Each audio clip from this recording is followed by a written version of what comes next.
সকলের চোখের সামনে ট্রেনের কামরায় চলছে কাঠ পাচার, দেখেও দেখছে না রেল প্রশাসন। চুপ কোচবিহার, জলপাইগুড়ির পুলিশ এবং বনকর্তারা। ট্রেনে করে প্রতিদিন ডুয়ার্সের জঙ্গল থেকে চোরাই কাঠ আসছে কোচবিহারের বিভিন্ন জায়গায়।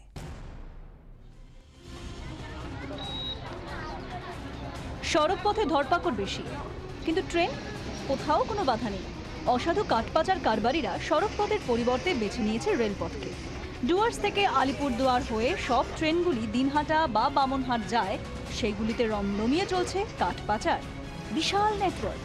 চোরা কারবারদের চোরা জালে কে আছে আর কে নেই বোঝা দায়।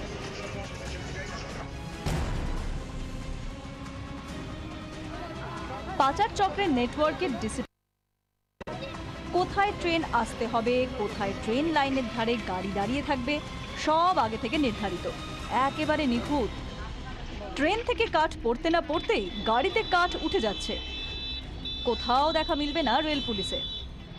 কাঠ এখানে দিনহাটা স্টেশনে নামানো হয়, কিন্তু অনেক সময় দেখা যায় সিআরপিএফ যে রেল পুলিশ থাকে, রেল পুলিশে ঠিকমতো নজর দেওয়া হয় না। রেল পুলিশ ঠিকমতো নজর দেওয়া হলে পরে তাহলে এই সমস্ত কাজগুলোকে আটকানো যাবে। যেখানে যেমন অর্ডার, ট্রেনে করে চলে আসে কাঠ।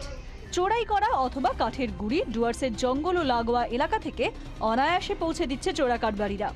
সবাই দেখছে, সবার চোখের সামনে হচ্ছে, অথচ রেল পুলিশ ও স্থানীয় পুলিশ আধিকারিকরা নাকি কিছুই জানেন না।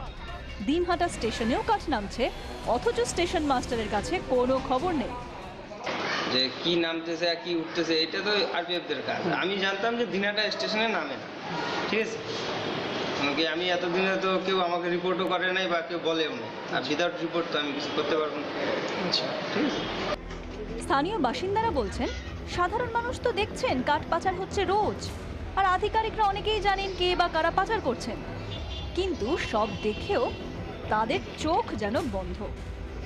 কোচবিহার থেকে সুমন কল্যাণ ভদ্রের রিপোর্ট, 24 ঘন্টা। ফল বেরোলো অ্যাডভান্সড জয়েন্টে। পূর্ব ভারতে প্রথম কলকাতার দেবাদিত্য প্রামাণিক। মেয়েদের মধ্যে প্রথম স্থান দখল করে নিয়েছে দুর্গাপুরের বিধাননগরের বাসিন্দা আইরিন ঘোষ। খবরের ভাষায় বলাই যায় রিপিট টেলিকাস্ট। 6 দিন আগে জয়েন্টের ফলের পুনরাবৃত্তি। অ্যাডভান্সড জয়েন্টেও সাফল্য ধরে রাখলো দেবাদিত্য প্রামাণিক ও আইরিন ঘোষ। জয়েন্টে প্রথম, অপেক্ষা ছিল অ্যাডভান্সড জয়েন্টের। সেখানেও সফল বিড়লা হাই স্কুলের কৃতি ছাত্র। পূর্ব ভারতের সেরা দেবাদিত্য। এশিয়ান ফিজিক্স অলিম্পিয়াড সেরে সবেই ফিরেছে শহরে। তারই মধ্যে সুখবর, স্বভাবতই উচ্ছ্বসিত। তারই মধ্যে শেয়ার করলেন সাফল্যের রেসিপি। আমি যখন প্রিপেয়ার করেছি, আমি প্রত্যেক টপিককে একটা মোটামুটি একটা সময় ভেবে অ্যালোকেট করেছি। তো তারপরে ওই টপিকটা পড়ার পরে আমি ওই কোয়েশ্চেন করেছি, বিভিন্ন সলভ করেছি, এবং তারপরে আমি ওই টপিক রেগুলারলি রিভাইজ করতাম। গর্বিত মা পারমিতা প্রামাণিকও। আনন্দের দিনে একটু যেন নস্টালজিক।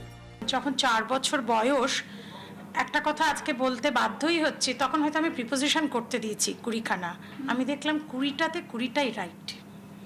মানে যেটা আমার তখন মনে হয়েছে এটা কি করে সম্ভব, একটা 4 বছর বয়স, 4.5 বছরে। দেবাদিত্যর মতোই সাফল্যের রেকর্ড ধরে রেখেছে বর্ধমানের আইরিনও।